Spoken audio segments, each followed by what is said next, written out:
Saves লয়টে খুবই easy একটা বিষয় নিয়ে কথা বলবো আজকে। সেটা কি? আজকে কিছু আমরা সহজ অ্যাডজেক্টিভ নিয়ে কথা বলবো। এই জন্য ভিডিওর টাইটেল হচ্ছে আইনফাখা অ্যাডজেক্টিভে। কথা বলার সময় জার্মান ভাষায় অথবা আমরা যখন ল্যাঙ্গুয়েজটা নতুন করে শেখা শুরু করি অথবা প্রথম প্রচুর অ্যাডজেক্টিভের প্রয়োজন হয়, অথবা এই অ্যাডজেক্টিভগুলো ব্যবহার করে আমরা ইজিলি অথবা খুব সহজে আমাদের মনের ভাবগুলো প্রকাশ করতে পারি। তো আজকে হচ্ছে আমরা কিছু দেখব এবং এটার বিপরীত শব্দগুলোও দেখব। ওকে, সো কী রকম হইতে পারে? যেমন আমরা যদি খুব সহজে শুরু করি, সুন্দর, ঠিক আছে, সুন্দরের জার্মান ভাষা হচ্ছে schön। ওকে, এবং এটার নেগেটিভ কী হবে? সুন্দর না অথবা অসুন্দর, সেটাকে আমরা বলতে পারি nicht schön। ওকে, সহজ ভাষায়। অথবা unschönও বলা হয় মুখের ভাষায়, আমরা nicht schön বলবো। আবার কোনো কিছু ছোটো, সেটাকে আমরা কি বলবো? klein। ওকে, klein। আবার কোনো কিছু ক্লাইনের বিপরীত তাইলে সেটা বড়, সেটা কি হবে? groß। ওকে, সুন্দর অসুন্দর, ছোট বড় শিখলাম। আবার কি হইতে পারে? দামি অথবা কম দামি, সেক্ষেত্রে কি হবে? দামি হচ্ছে teuer, আর সেটার বিপরীত তাইলে কি হবে? billig। ওকে, billig। ভালো gut, বিপরীত খারাপ।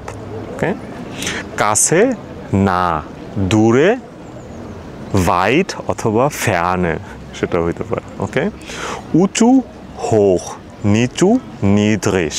ওকে, চিকন dünn অথবা চিকনকে আমরা dünn বলবো, আর মোটাকে হচ্ছে dick। চিকন হচ্ছে মোটা, dick হচ্ছে dünn। ন্যারো যদি আমরা বলতে চাই, ন্যারোকে আমরা বলবো eng, আর যদি আবার হচ্ছে অনেক কিছু ওয়াইড বলতে চাই, সেটা হবে ব্রাইট। ব্রাইট সত্যিকার অর্থে বলতে গেলে। আবার শক্ত হচ্ছে হার্ড, শক্ত হার্ড, আর নরম তখন ভাইস, উল্টাটা হবে, শক্ত হার্ড, নরম ভাইস। আবার যদি হয় গরম, তাহলে হচ্ছে হাইস, অথবা হাইস হচ্ছে অনেক গরম, অথবা কম গরম হলে সেটাকে আমরা ভার্ম বলতে পারি। বিপরীত শব্দ কি? বিপরীত শব্দ হচ্ছে কাল্ট, গরম কাল্ট। ওকে, আলোকিত হইলে অথবা অনেক কিছু আলোকিত অথবা লাইটেড, সেটা হবে হচ্ছে হেল। আবার সেটাকে যদি আমরা হচ্ছে বিপরীত শব্দ বলতে চাই, সেটা হবে কি তখন? ডুঙ্কেল।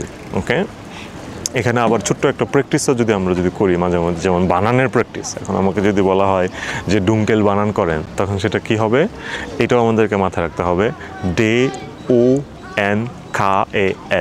ওকে, আবার ডুঙ্কেলের বিপরীত কি বলছি আমরা বলছি হেল। হেলের বানান কি? HALL। সো এই বানানের প্র্যাকটিসটাও আমাদেরকে অলওয়েজ জার্মান ভাষায় রাখতে হবে। তো ছোট্ট মজার একটা বিষয়, অনেকগুলো অ্যাডজেক্টিভ আমরা শিখলাম, অ্যাডজেক্টিভ জার্মান ভাষায়, ঠিক আছে, অ্যাডজেক্টিভ, এবং সেগুলোর সাথে সাথে বিপরীতও শিখে গেলাম। এবং আমি সবসময় আপনাদেরকে এটা বলবো যে এইরকম অ্যাডজেক্টিভ অথবা বিশেষণ যখন আমরা শিখি, আমরা যেন সবসময় সাথে বিপরীতটা শিখে ফেলি। তাহলে সবসময় আমাদের একটা শেখা হলে অটোমেটিক সেটা দুইটা হয়ে যাবে, আমাদের লার্নিংটা ডাবল হয়ে যায়। ওকে, ফিশ পাস বাই বাইটালে আনেন, হ্যাভ ফান, জার্মান ভাষা শেখার সাথে সাথে এনজয় করেন এবং শেখা কন্টিনিউ রাখেন। দেখা হবে নেক্সট ভিডিওতে। চুজ।